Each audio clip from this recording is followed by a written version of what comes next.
Welcome to our video on handling missing values in data.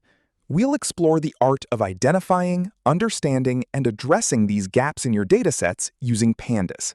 Today, we'll cover 3 essential skills: finding every hole in your data, understanding why they are missing, and choosing a defensible response to handle them. Before we begin, ensure you are familiar with Boolean masking and .loc filtering in Pandas.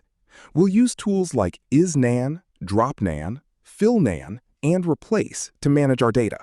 In this first segment, we examine NaN and why it behaves in unexpected ways, specifically its refusal to equate to itself. Run this code snippet in your notebook. You will see how NaN contaminates operations like sums and cumulative sums, and how it can bypass standard equality checks. Missing data is where analyses often fail silently. NaN propagates through calculations, and disguised sentinels can make a dataset appear complete when it is not.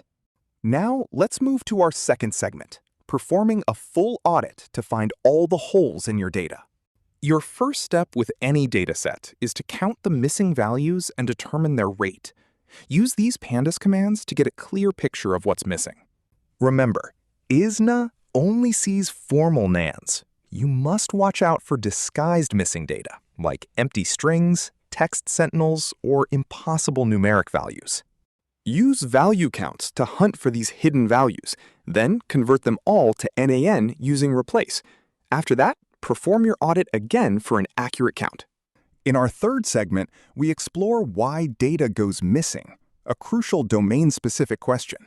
There are 3 main mechanisms: MCAR, which is random noise, MAR, where the pattern is observable, and MNAR, where the missingness itself holds meaning. Consider these business examples.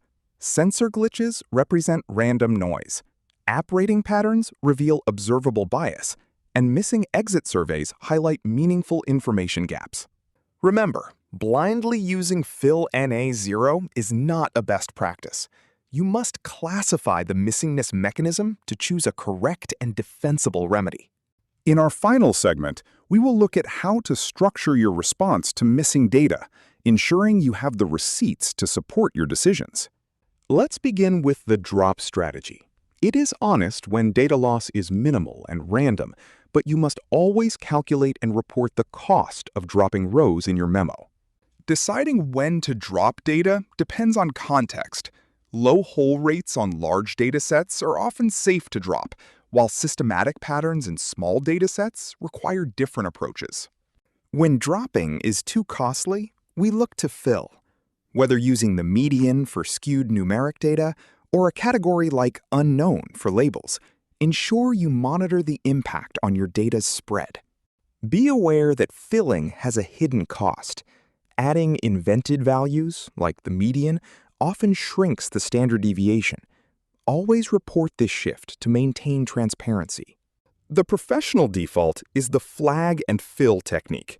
By creating a binary indicator column before filling, you preserve the information that a value was originally missing.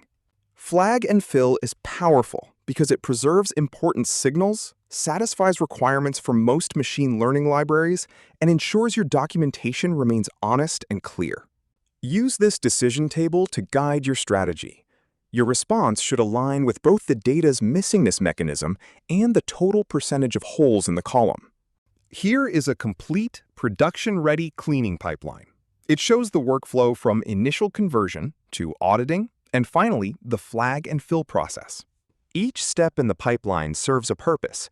Converting disguises keeps your audit accurate, while flagging before filling ensures you don't lose vital information. You can verify the impact of your choices by comparing descriptive statistics before and after filling.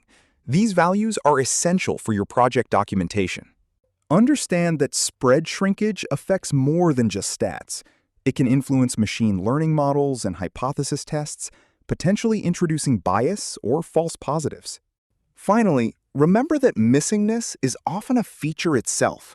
The flags you create can be powerful predictors, revealing distinct behavioral segments in your data. Use this reference chart to compare the 3 missingness mechanisms at a glance. It will help you provide a defensible reason for your chosen cleaning strategy. Avoid common pitfalls like filling before auditing or forgetting to account for disguised sentinels. Staying organized prevents the silent destruction of data quality. Keep this quick reference guide handy. It lists the core Pandas calls for every stage of your cleaning pipeline, helping you maintain consistency across all your projects. Now, let's put these concepts into practice with a hands-on audit.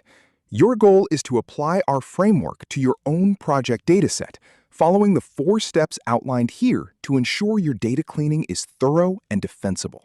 Use this template for your findings memo. Documenting your missingness decisions, including whole rates and costs, provides an essential audit trail that makes your work transparent and reproducible for others. Remember these 3 takeaways. First, ensure you reveal all hidden holes. Second, classify the mechanism before choosing a remedy. And third, favor the flag and fill approach to preserve valuable signals. Coming up next in our series is Episode 5, where we move beyond missing values to tackle type coercion, string cleanup, and date time parsing, the final steps in polishing your messy data files. That completes our look at missing values. You've now mastered the audit, classification, and resolution process. Keep those flags ready. They will be vital for your feature engineering in Module 5. This program was brought to you by the Series of Thoughts team and Technovative AI.